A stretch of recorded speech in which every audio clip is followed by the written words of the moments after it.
You're listening to the Getting Smart podcast, and I'm your host, Jordan Lester.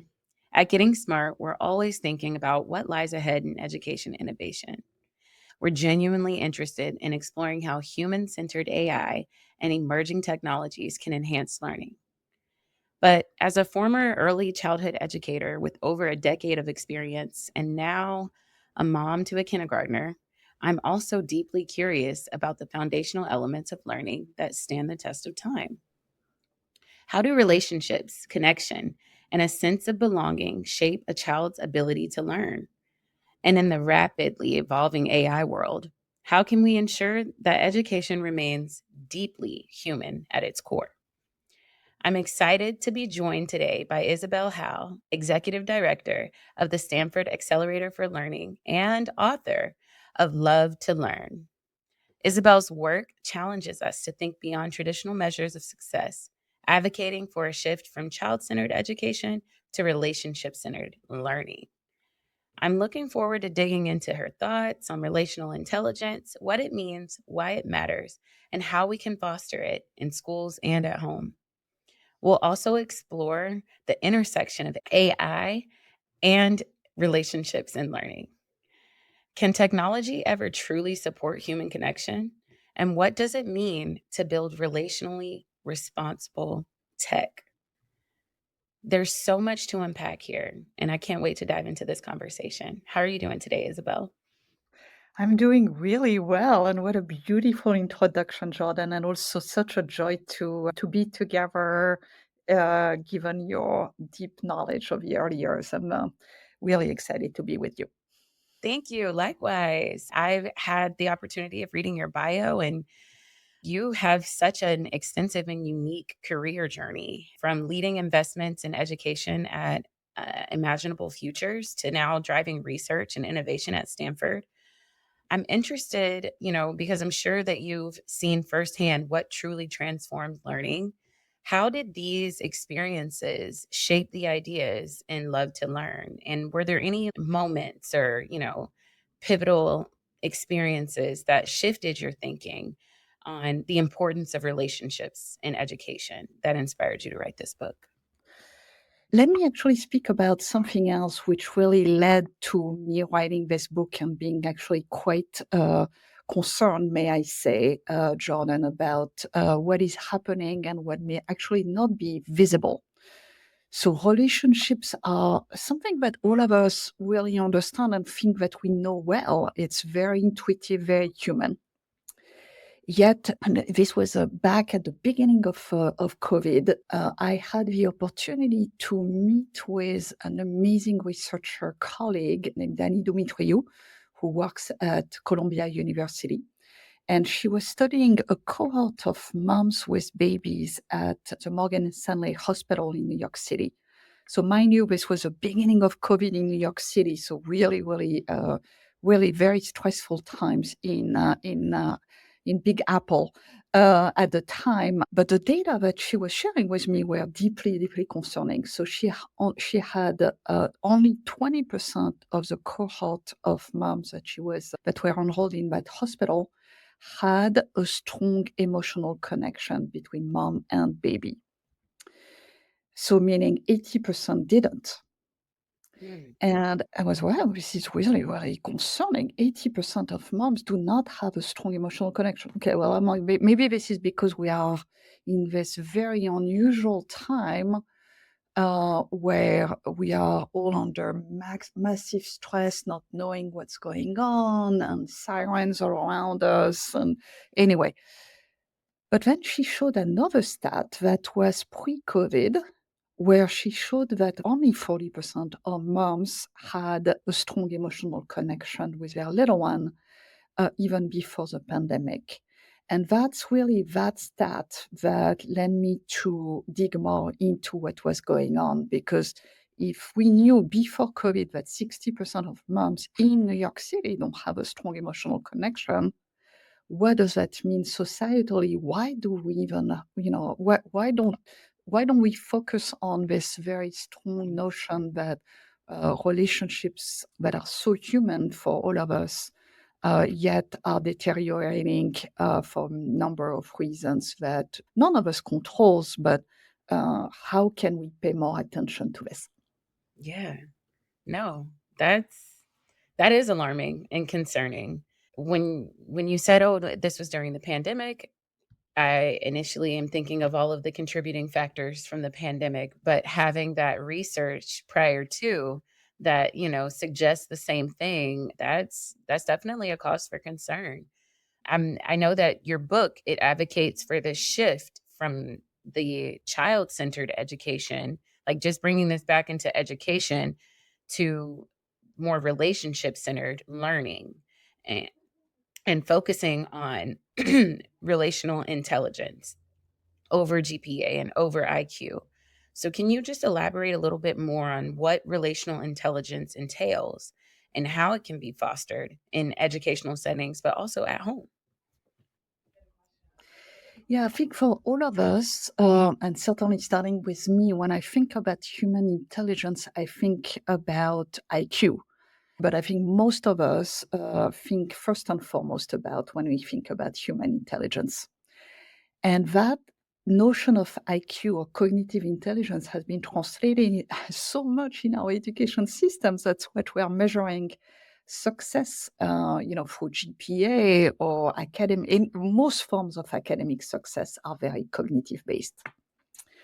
The good news is that over the past 20 years or so, there has been a rise in another form of intelligence, especially in the workforce, that's more and more recognized called EQ, emotional intelligence. And that has also started to infiltrate a lot of our school system with social emotional learning. Mhm. However, I think that we are at a really interesting point of time with artificial intelligence where I believe that another form of intelligence needs to rise, what I call relational intelligence, which is an extension in many ways of emotional intelligence, but emotional intelligence is very self based. So, how can we have more humans' ability of navigating effectively and with others the various social and interpersonal situations, which is what Mm, is relational intelligence? The reason why I think it's so important right now is because a lot of the future of work and future occupations are already evolving toward relational intelligence. So we already know that to be successful in work, we need to work in teams. We need to understand all these interdependencies between people. We need to be collaborative. Collaboration is always coming on like top of any list by LinkedIn or by World Economic Forum. All these lists that we see of what makes someone successful in the workplace. So, how can we translate that a lot more in our educational systems if we know this is one of those skills of the future?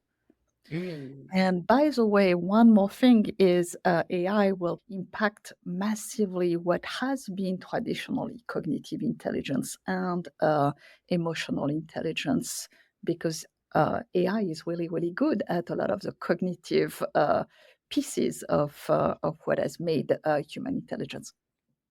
I'm seeing, like you said, a lot of schools shift towards integration of SEL curriculums. And I think, at Getting Smart, we help support many different schools and systems with this integration of competency based learning and how to build competencies and measure against competencies rather than standards. And some of the things that you mentioned are typically within those competencies. They're included or embedded within those competencies. I'd love to lean in on and dig in a little bit more around how do you see this being measured and what metrics are being used to measure this relational intelligence. Mhm, mhm. I think this is an area that actually was a great surprise for me, Jordan, as as part of my research, which is that there is very little. Mm, So what we have is this huge body of called the science of relationships, especially in the earlier years of education. where every single scientist is saying every child needs at least one strong adult relationship to learn and thrive in their life, to learn, but also, all these huge benefits in terms of thriving, well-being, even longevity. However, we have very, very few data about how our kids are faring in terms of, for example, number of relationships. Very, very few schools track how many strong relationships a child has in that environment. Simply because I think we have taken a lot of those relational elements for granted, and we have not invested in them. We know they are actually really what matters, and intuitively, this is really feels right. That relationships matter in learning. This is how our brains are very social. But we have not. It's almost like we take them from granted, and we don't really pay attention, and so we don't measure them enough. This being said, there are a few measures that are really exciting. There is one area in particular that I would like to highlight, which is not in education, it's in health, where a number of colleagues are starting to measure what they refer to as early relational health, with some measures that are being explored with pediatricians or health settings, which could be adapted quite easily to education. So very promising, but right now very specialized to the health sector. So, anyways, there are some promising things that are evolving. There is also measures that exist on attachment and bonding, and different forms of measures that could be extended and used a lot more in education settings to observe the relational health of any child or any schools. Mm. Now, I'm curious because in your book, you talk a little bit about the concept of a love quotient. So, would this be one of those indicators? And can you tell us a little bit more of what the love quotient is and how educators can focus on fostering the ability to ask right questions rather than just providing correct answers? Yeah, so and those concept of love quotient or LQ, which by the way came from a businessman in China, so very much coming from the business sector, saying how much relationships and love are so important in this future of economy and future overall. So it's nice that those elements are coming from the business sector and not so much only from education or research. So Jack Ma is the businessman that coined the term love quotient, which I really appreciate. But those notions of LQ, or what I call myself relational intelligence, which I named RQ, very, very close to each other. That's a form of intelligence, again, that I would love to see increase a lot more, this notion of how do we relate to each other and how we care for each other, how we relate to each other as humans.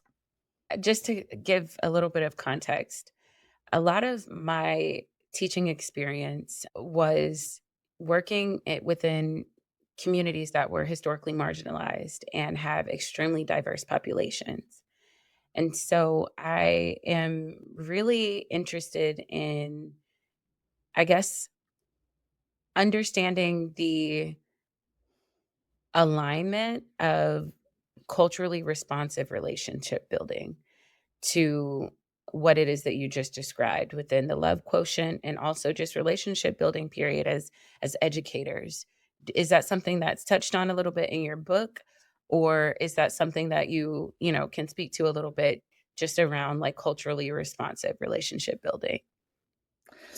Yeah, absolutely. So I speak a little bit in the book, and I actually think it's foundational to what I'm describing.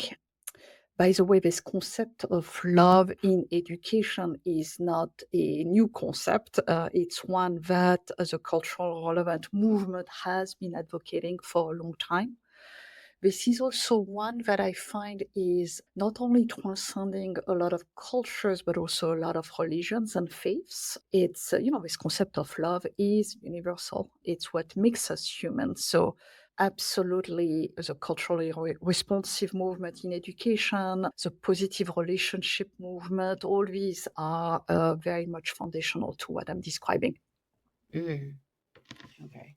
Thank you for not only giving that additional insight, but also including that within your book. I agree. I think that it is foundational and necessary, even when we're talking about building relationships with humans, especially when you are in communities that are extremely diverse or serving historically marginalized populations or even more transient populations. When you have students who are, leaving every year, and you might have a new batch of kids every year. What does that look like as far as relationship building? Is that something that Stanford is working towards?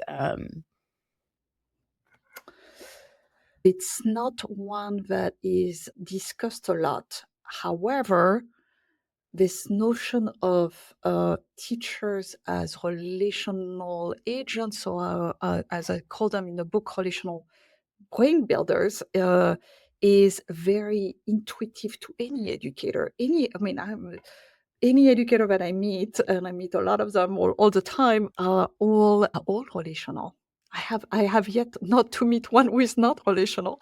Uh, they come to the profession because they love relationships with other humans, whether they are younger children or older ones, here at Stanford.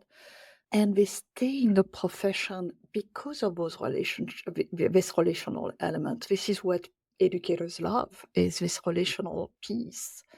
However, other things that are happening in schools that make it very complicated, whether it's large size ratio in classrooms or other factors that are administrative based, that make it very complicated for educators to develop those and foster those strong relationships. I know just from my own experience, when you are 1 to 28, you you really have to be extremely intentional, and even then, it's a challenge, it's difficult. Your book really highlights this crisis, this relational crisis, not only in schools, but at home as well, and I'm wondering, what do you feel like the most significant contributing factors are to this problem? And then what immediate steps can be taken by teachers and parents to address them? Yeah. So in families, there is something really interesting happening. So, of course, families are getting smaller. So let me start with that. It's just we all know the fertility crisis right now, but clearly it shows in we have, for example, more almost 1 in 5 families has only one child at this point, and that has when I was growing up, this was very rare to see families with only one child. Now, at this point, it's not rare anymore. It's a lot of families only have one child. So that's one factor. Another one that actually, from a demographic standpoint, that I found really interesting is we live more and more in age segregated societies. Mm, So, for example, one stat that surprised me a lot, that came from one of my colleagues here at Stanford, is only 3% of children have ever met someone above age 65 who is not part of their own family. mm, So, meaning we do not live next to, younger families who are younger do not live next to elder communities, which is really interesting by itself. mm, But there is another trend that also is causing which I found really, really interesting and paradoxical, which is that families are spending more and more time with children. So that's a really good news from a relational perspective. So both moms and dads, by the way, but especially dads. Dads are spending more and more time with their children, which is beautiful. So we as parents or primary caregivers or guardians are more and more and more present in our children's lives. However, we are also more and more absent because we are constantly on our devices. And I'm not pointing fingers at anyone, myself included. This is very, very clear from my own behaviors.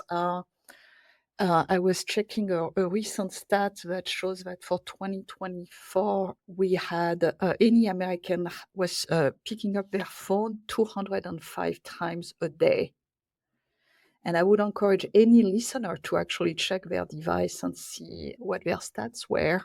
Mine actually are higher, may I admit, than this 205 numbers as of yesterday. So I'm again, this is not to say that it's a very these devices are very addictive, and as a result of that, we are potentially interrupting those beautiful relationships with our children as a Mhm. result of picking those devices and checking our notifications or responding to a text or responding to an email or checking some other social media channels. So that has been shown from many researchers to have a profound and negative impact on parent-child relationships, what my researcher colleagues are calling technoference, because essentially it signals to the child that the device is more important than they are.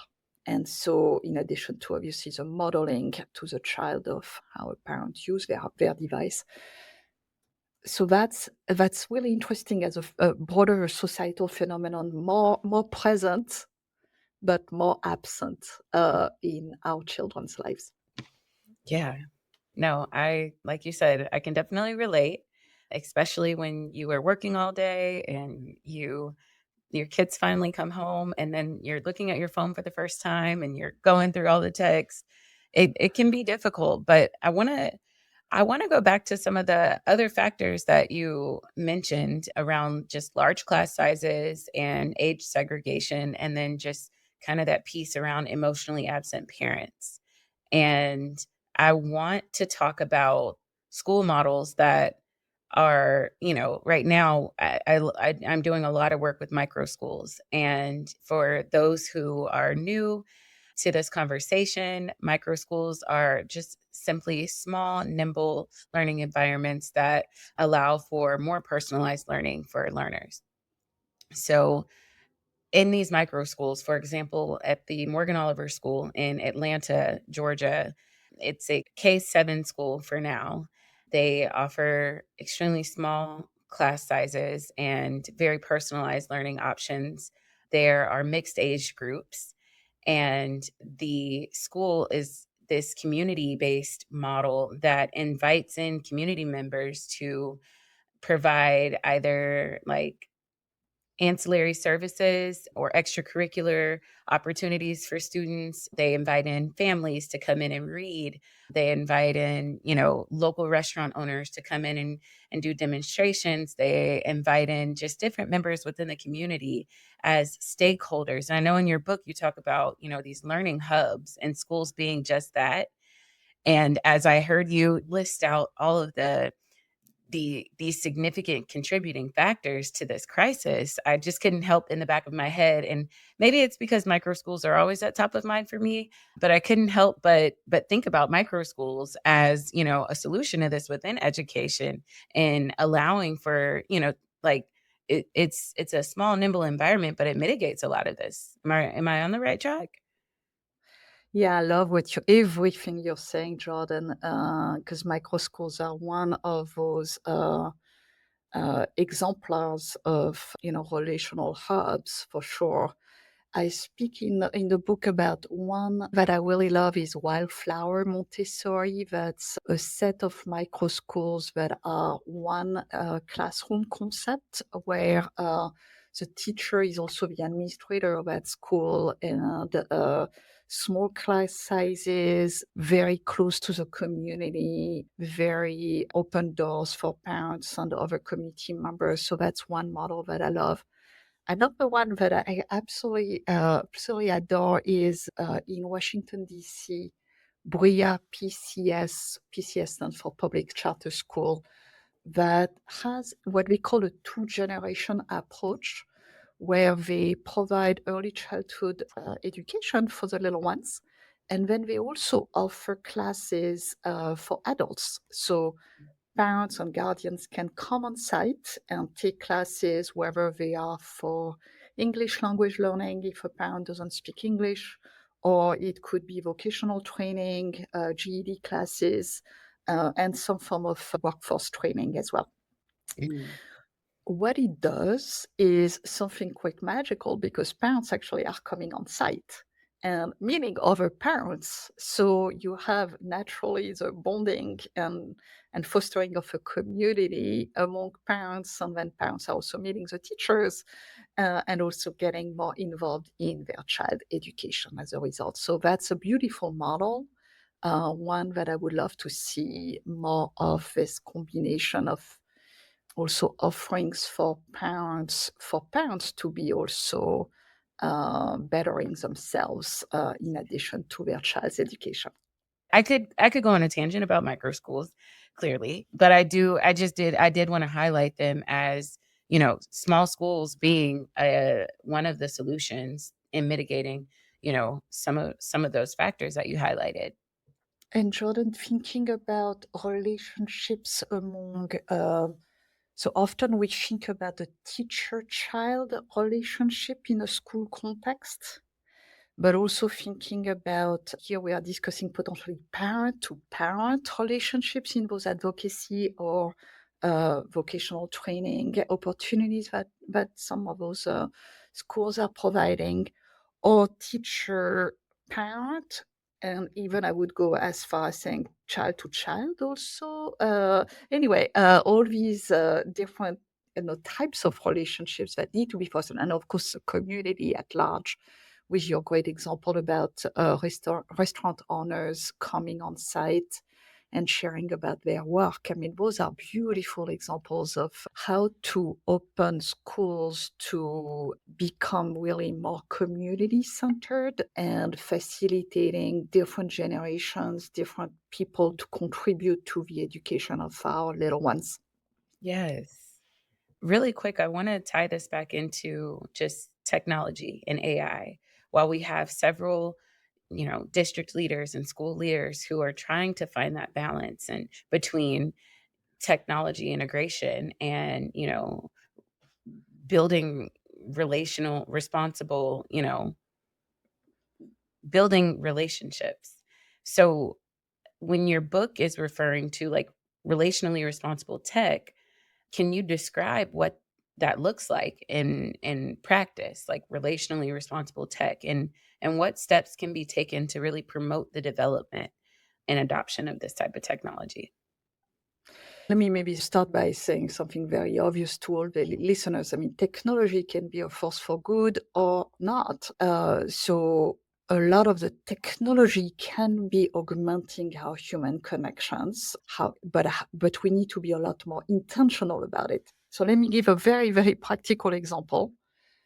We should not ban or say no to FaceTime with grandma or grandpa. Mm. That's a beautiful use of technology. Yeah, That's technology that enhances connections. That's exactly relational tech in my mind. yeah, yeah.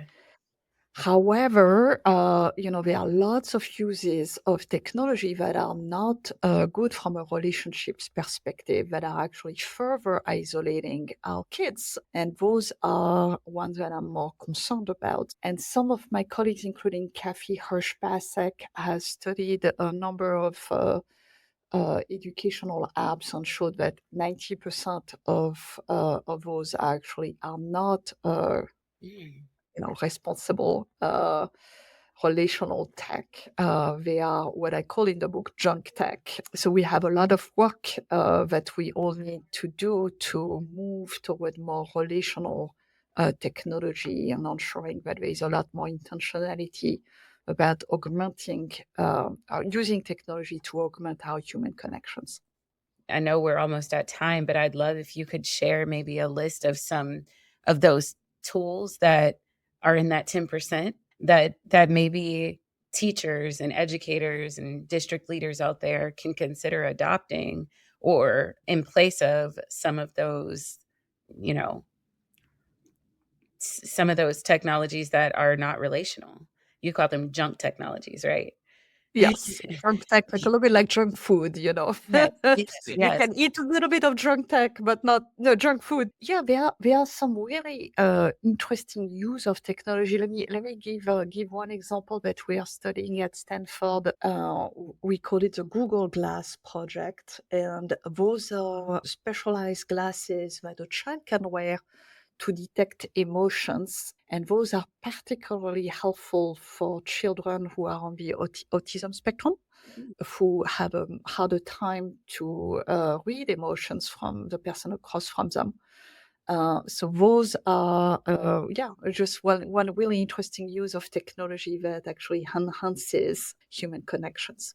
Yeah, no, we'll definitely be looking into that. I think there are tons of school leaders out there who would love to learn more about that type of technology and how to replace their junk technologies that, are like flooding classrooms right now with something that is more relational. And I'm excited to learn more about those technologies and to read more into your book. I appreciate you not only for this conversation, but for bringing relationships back to the forefront and coupling that with not only, like tons of research, but you're also digging into research that spans across different sectors. You've mentioned business and health, and we're tying those into education, and we're using those models to help strengthen our educational systems and to innovate. Or, like, are we innovating when this is just such a foundational and archaic concept? But I do thank you for bringing this back to the forefront and for challenging us to really rethink relationships and learning. Your thoughts and insights from Love to Learn really highlight why relational intelligence matters just as much as academic success. To our listeners, I really hope this conversation sparks new ideas on how to build meaningful connections in education. Be sure to check out Love to Learn and stay connected with us at Getting Smart. Thank you so much for tuning in.